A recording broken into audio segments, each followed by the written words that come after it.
Nagpabebe ang mga Aquino nang tinanggal ang EDSA holiday ngayong 2024. Ayan mga Konchero, pag-usapan natin itong topic na to maya-maya lamang konti. Pero as usual, bago natin gawin yan, magkapasalamat muna tayo sa mga kaibigan natin sa Sendwave. Kung kayo po ay nasa US, UK, Canada, Italy, France, Spain, Ireland, and Belgium, ay pwede na po kayo magpadala sa Pilipinas nang wala pong remittance fees gamit po ang Sendwave. Ang gagawin nyo lang ay i-download ng Sendwave app. Gumamit po kayo ng, lagay nyo ba account details sa loob ng app.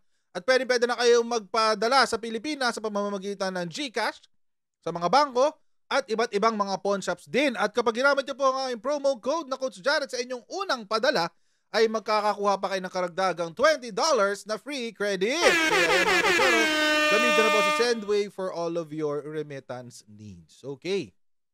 So alam naman natin mga Kochero, netong mga nakaraang araw, sinabi po ni President Bongbong Marcos, isa po sa mga nai-announce ng Pangulo ay ang mga holidays for 2024.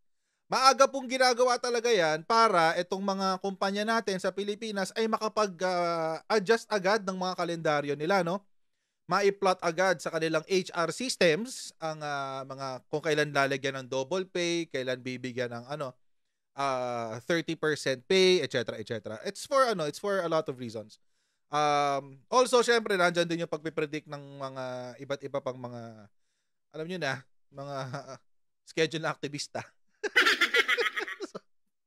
So anyway, excuse me. So anyway, mga Kochero, ayun na nga.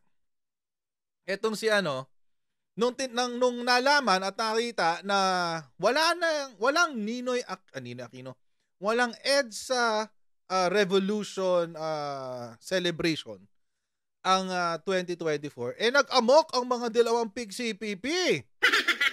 Nag-iyakan sila. Actually, na-topic na natin ito. Pero, meron lang akong gustong i-highlight. No? Kasi kahapon lamang nag-react ang pamilyang Aquino. Yan. So, yun ang itatopic natin today. Yung reaksyon ng pamilyang Aquino. Okay, ito na. Game. Ito yung balita. May pasok man o wala, Aquinos react to dropping of EDSA Revolution from 2024 holiday list. Yan. Ito yung balita kanina.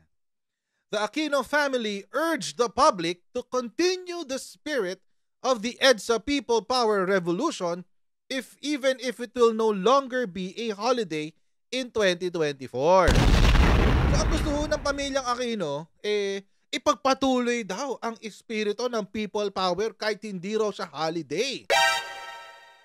Bakit po? Bakit po namin siya kailangang i-recognize pa rin? Actually po mga Kochero, meron tayong ginawang hiwalay na video para dito. So wag na natin pag-usapan yung na ang EDSA Revolution sa totoong buhay ay isang holiday dahil sa mga pangingialam ng mga Amerikano sa politika natin. Isa rin po yung holiday na para maisulong ang agenda ng mga makakaliwang grupo. Isa rin po yung holiday na nagpapaalala sa atin lahat kung paano tayo nasadlak sa todo-todong kahirapan. Ayan. So, parang wag na lang. Parang wag na lang siya. Wag na pansinin to. Ito kasi sinabi nila. In a statement posted on the Ninoy and Cory Aquino Foundation's social media account, the family said the People Power Revolution symbolizes heroism in every Filipino that toppled a strongman rule which lasted for nearly 2 decades. Ito pa rin ang drama nyo sa buhay. Ito pa rin drama nyo sa buhay. Alam nyo po mga Kochero, kung napanood nyo po yung Ako si Ninoy, kung napanood nyo siya, unfortunately ako napanood ko siya. Unfortunately, actually, di ba nag-ano nga yun, kumalat nga yung picture ko sa loob ng sinihan, walang tao. Nag-selfie lang ako sa loob ng sinihan, walang tao. Kahit merong naka-reserve na ticket. Anyway, kung napanood nyo po yung Ako si Ninoy or yung ASN ni Vince Tañada. Paulit-ulit ho itong sasabihin. Heroism in every Filipino. O, yan ang lagi sinasabi. Kasi po, yan po kasi yung parang gusto nilang propaganda na ipakalat na kung hindi dahil sa Aquino, hindi natin matutuklasan na tayong lahat ay mga bayani. Ganon. Ganon talaga. Hindi ba pwedeng dahil Pilipino lang tayo? At lahat ng Pilipino may kakayanan na maging bayani. Na hindi natin kailangan ang Ninoy at Cory Aquino bilang simbolo ng kabayanihan ng mga Pilipino. Tigilan nyo kami. Tagal nyo na kami binobola. Ito sabi ng Ninoy and Cory Aquino Foundations. May pasok man o wala, holiday man o hindi, sa araw ng EDSA at sa bawat araw ng taon, alalahanin natin at ipaalala natin sa mga nasa pwesto na mismong taong bayan ang pinagmulan ng kanilang kapangyarihan at sa wakas ng kanilang panunungkulan sa taong bayan din ito babalik, the Aquino said. Hindi ba nasa Constitution talaga yan? Hindi naman ang galing sa Aquino yan eh.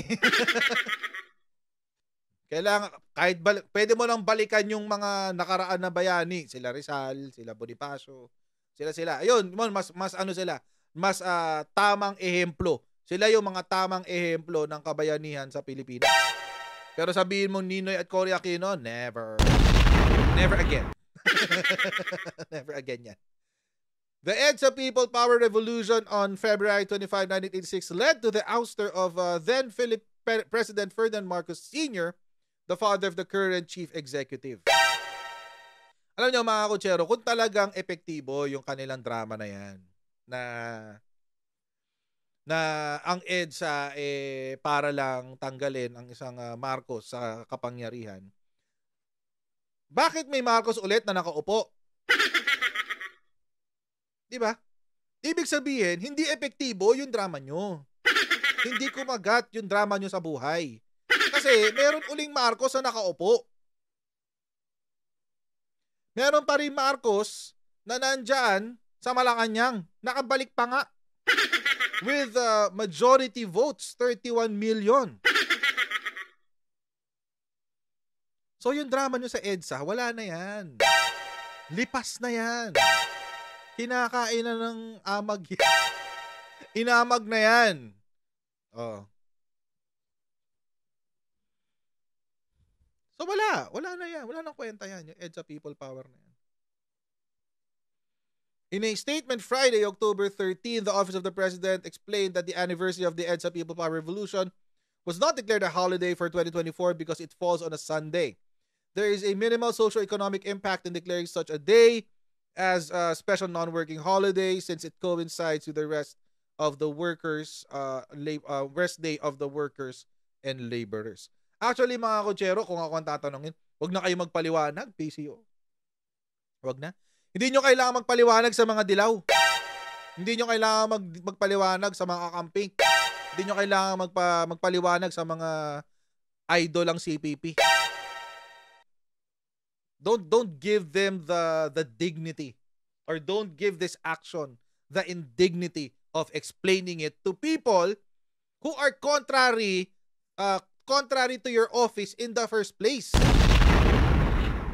Kontra na nga sa inyo yan. May gawin kayong mabuti, kontra sa inyo yan. Mas lalo na pag may ginawa kayong masama. So wag na kayong magpaliwanag. Di nyo na kailangan magpaliwanag. Nagkamali na kayo nung nagpaliwanag kayo tungkol doon sa Ninoy Aquino. Oh, naglabas kayo ng statement ng Ninoy Aquino Day. Napakalaking pagkakamali na yun. Huwag nyo nang dagdagan nito. Hindi nyo kailangan magpaliwanag. Promise. Anyway, but, ayun na nga. So, naglabas na ng statement. Huwag daw natin kalimutan. May pasok man daw o wala. Huwag natin kalimutan. Tapos, nagsalita pa yung mga ibang tao, no? Ito si Lagman, ang sabi. Ito yung sabi ni Lagman. Ang yabang daw ng Marcos administration. The inordinate arrogance of the second Marcos administration in failing to celebrate February 25 as a regular public holiday is a continuing distortion of the verities about the evils and repression of the Marcos Marshall era. Talaga ba? Hindi ba ang evil nung mga panahon na yun, yung CPP, NPA, NDF? Wala pa pala NDF nun. CPP, NPA. Yun yung totoong evil noon. Kayo ang wag nyong baguhin ang nangyari sa kasaysayan. Walang CPP, NPA na bayani. Walang miyembro ng CPP, NPA na bayani. Walang ganun. Terorista lang po sila. Wala akong bayani na CPP, NPA. Wag nyo ho silang gawing bayani. Wag nyo silang itrato bilang bayani. Sila po ay terorista. Sila po ang evil nung panahon ng martial law. Kaya nga nagkaroon ng martial law, dahil sa kanila. Tapos sinundan nyo pa ng light a fire movement. Ginustify nyo yun. Diba? Ginamit nyo pang justify yung martial law ng mga kalokohan yung lahat. If anything mga kotsero, itong hindi pag-recognize ng EDSA People Power Revolution is only but a revelation of what really transpired during that time. Ang EDSA People Power Revolution po is a US fashioned revolution. Amerika po ang nag-umpisa dyan. Binuyo po yung mga tao na galit kay President Ferdinand Edralin Marcos. Ginamit yung mga politiko, yung simbahan, na galit kay President Ferdinand Edralin Marcos. In collusion with the CPP-NPA, with the CPP, Communist Party of the Philippines, and the NPAs. Yun naman totoo dyan eh. Yun nga yung sinabi ni Walden Bello, di ba? O sa mga magpa-fact check na itong video na to, baka gusto nyong balikan yung article ni Walden Bello sa Krappler.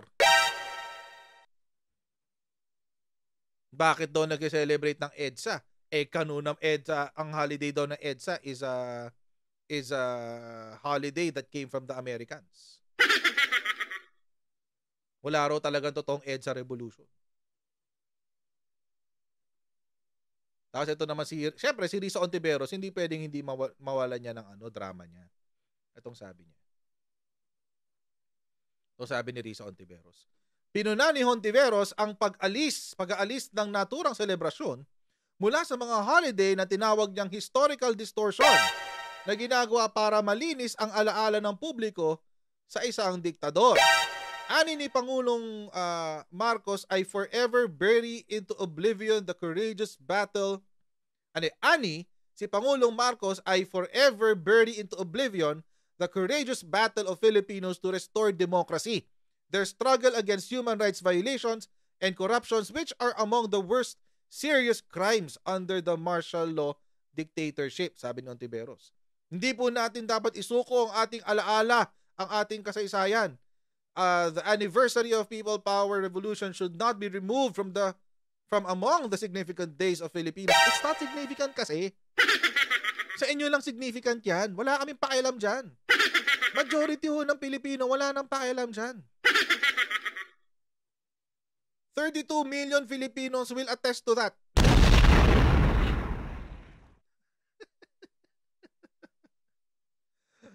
Ay nako, huwag natin basahin to.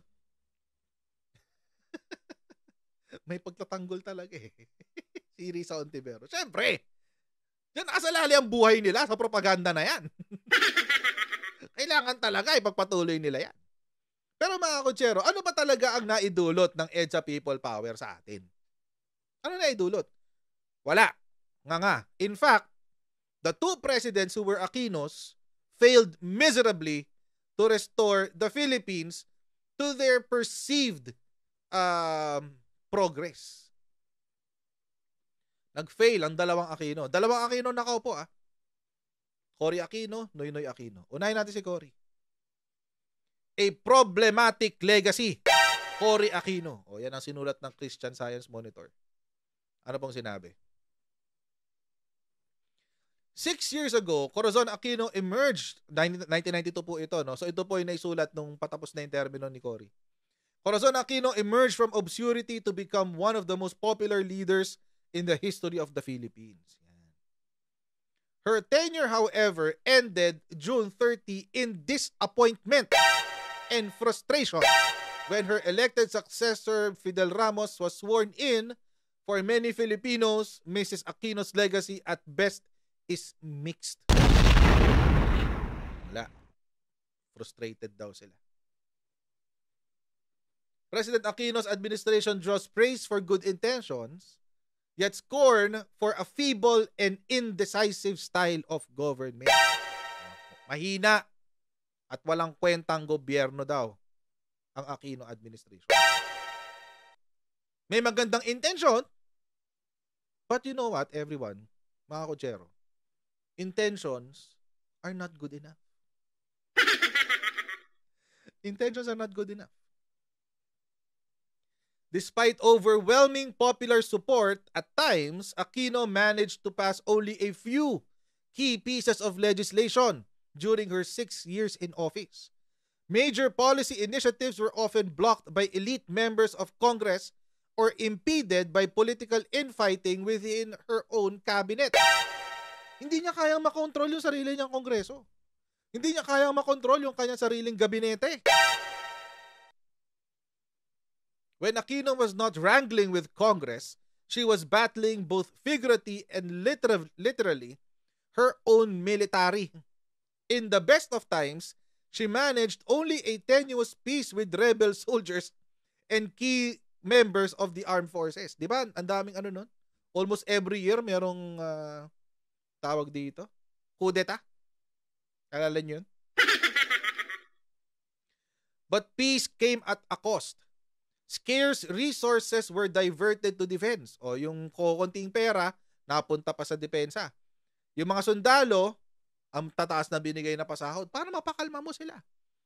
While key military officers received a stronger voice in government, despite these concessions, Aquino had to endure 7 coup attempts during her 6 years in office. Ganun talaga. Feeble and indecisive kasi. Mahina at walang kwenta. Under siege from both left and right, Aquino's presidency sometimes failed to provide even the most basic service. Diyos ko, naalala ko to. Yung 12 hours, 16 hours na brownout. Grabe to. Including garbage collection and electricity in Manila. Even more unfortunate, her administration failed to stamp out some of the hallmarks of the hated Marcos regime. Bakit? Kasi corruption and cronyism continue as time-honored traditions in the Philippines. And although there was less political wheeling and dealing in May's national elections, the old-style system of political patronage and favoritism remained in place.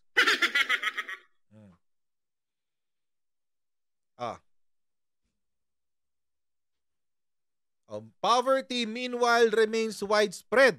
About half of the population lives in absolute poverty. Partida, improvement na raw yan.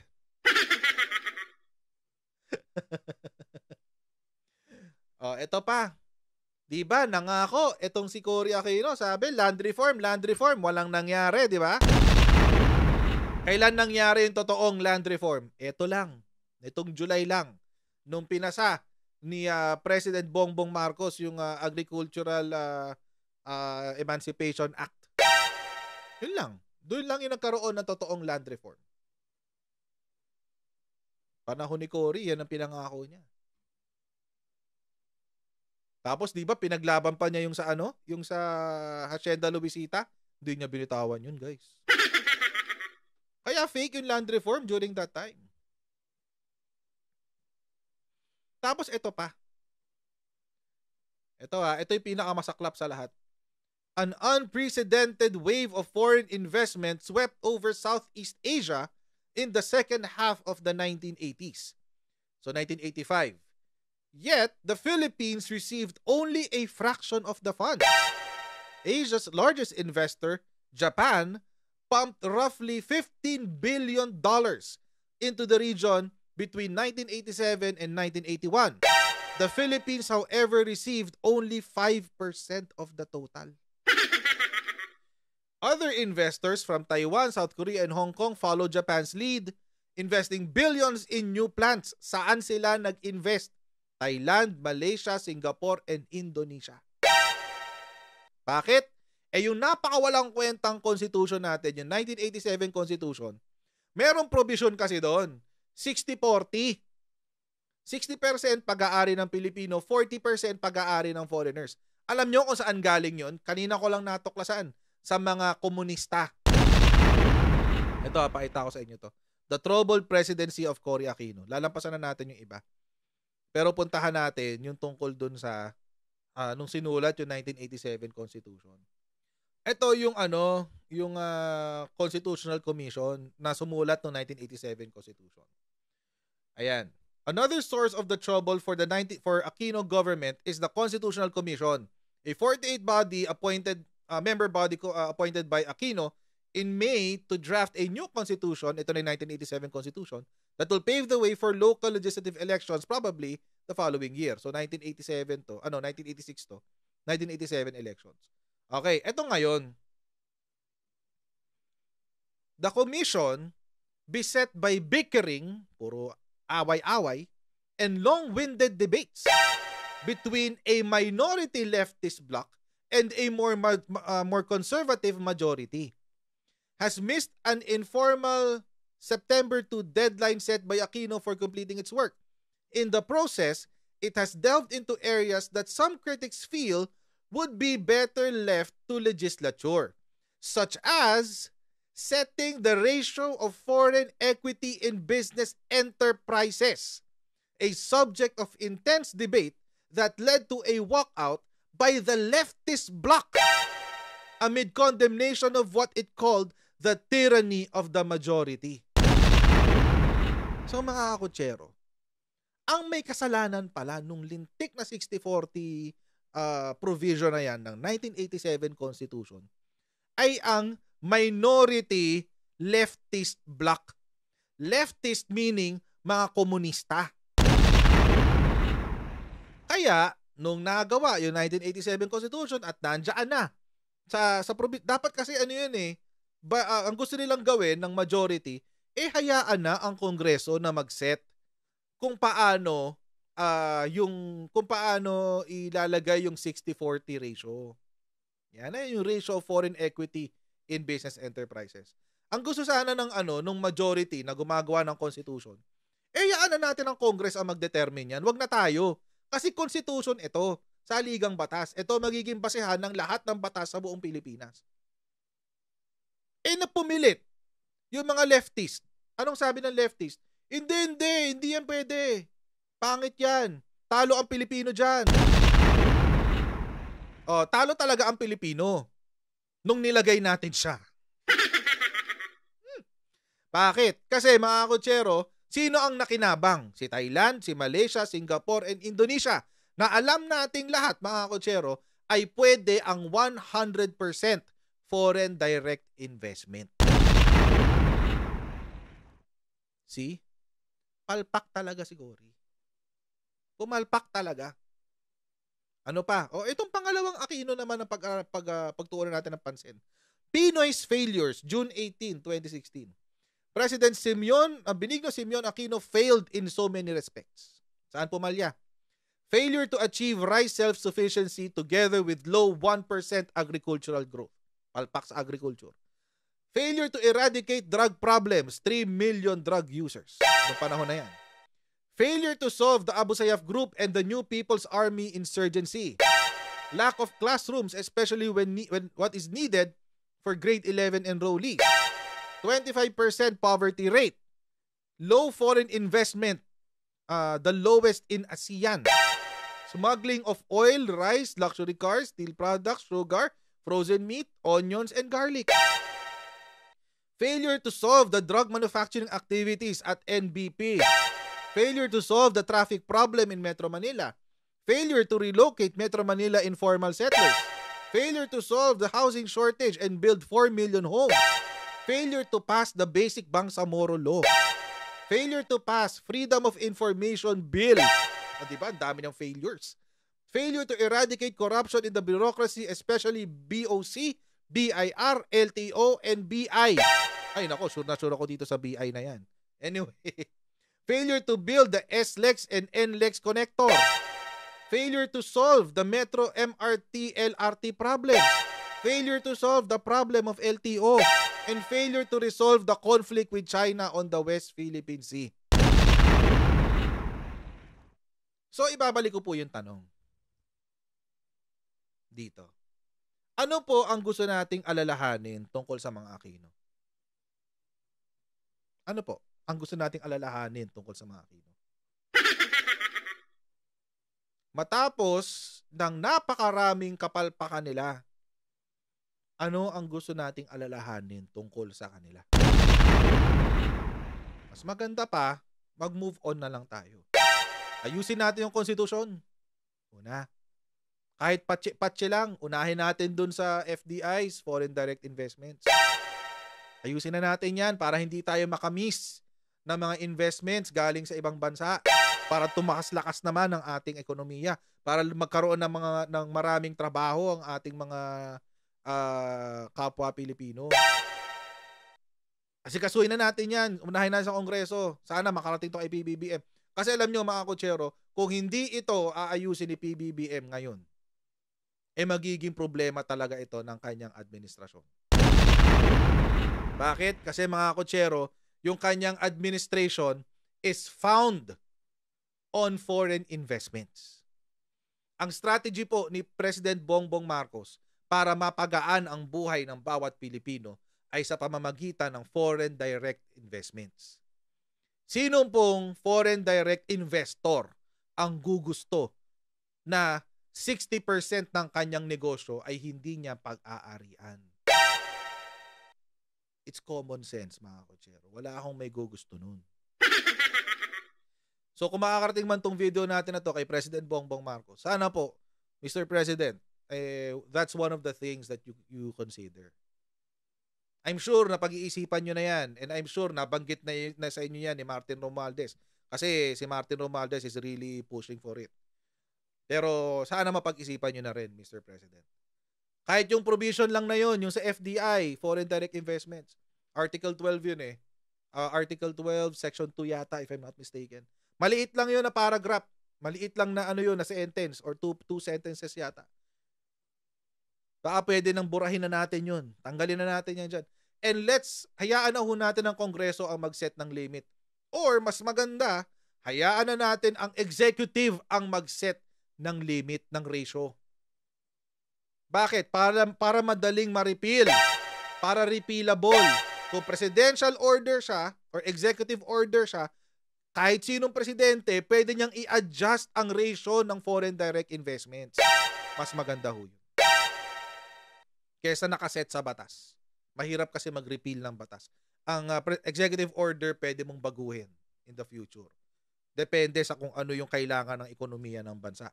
So mas maganda ho sana kung ganun. Mr. President, I hope maitama na po natin yung parte na yan ng ating constitution. Kahit yun na lang po parte na yun, yung 2 sentences na yun. Kahit yun na lang po muna. Pangalawa, ano pa bang aasahan natin sa mga pagkakamali ni Pinoy? Siguro mga 50 or 60% na itama na yan ni PRRD. Ano ang hindi na itama nung panahon ni FPRRD? Sa totoong real talk lang, agriculture at importation. Mr. President, President Bongbong Marcos, sana po nauumpisahan na yung mga reforma sa agriculture. That is good. Thank you, Mr. President. Maraming salamat dyan. Pero, syempre, alam natin yung sa importation, napakalaking challenge pa rin po niyan. And I know na nagproblema nyo yan ngayon. So, I hope one of these days, magkaroon tayo ng mas solid na ano. And I'm confident na magkakaroon naman talaga ng mas solid na resolution dyan one of these days. But, I think, if anything, the administration of President Bongbong Marcos will be defined by 3 things. 3 lang po, mga kutsero. Poverty rate, inflation, at saka smuggling. Yun yung magiging ano dyan, magiging basehan ng pag-improve ng buhay ng mga Pilipino. Or perception pala, sorry. Yun yung magiging basehan ng perception ng effectivity ni President Bongbong Marcos o pagiging epektibo niya. Pag na-solve na tong tatlong to, poverty, inflation, at saka smuggling, happy na ang majority ng mga Pilipino. Maniwala kayo dyan. Kasi yun talaga, ang laking problema niyan sa Pilipinas eh. Yan ang mga pinakamalalaking problema sa Pilipinas. Poverty, dahil wala masyadong trabaho. Inflation, dahil wala masyadong negosyo. Smuggling, yun ang resulta nung dalawa. So, I'm confident na maayos ni Presidente. I'm really looking forward na magawa yan ni Presidente. So mga kutsero, wala tayong dapat alalahanin sa mga Aquino, di ba? Hindi na sila kailangan alalahanin. Move on na tayong lahat, guys. Move on na tayo sa kanila. Okay. So yan mga kutsero, hanggang dito na po muna ang ating video. Huwag niyo pong kalimutan mag-like, share, and subscribe sa Coach Jared YouTube channel. At i-follow na rin po tayo sa ating Facebook page para lagi po kayo updated sa mga ganap dito sa ating channel. And I'll see all of you in our next Coach Jared Live. Right? Bye everyone! See you next time! Bye!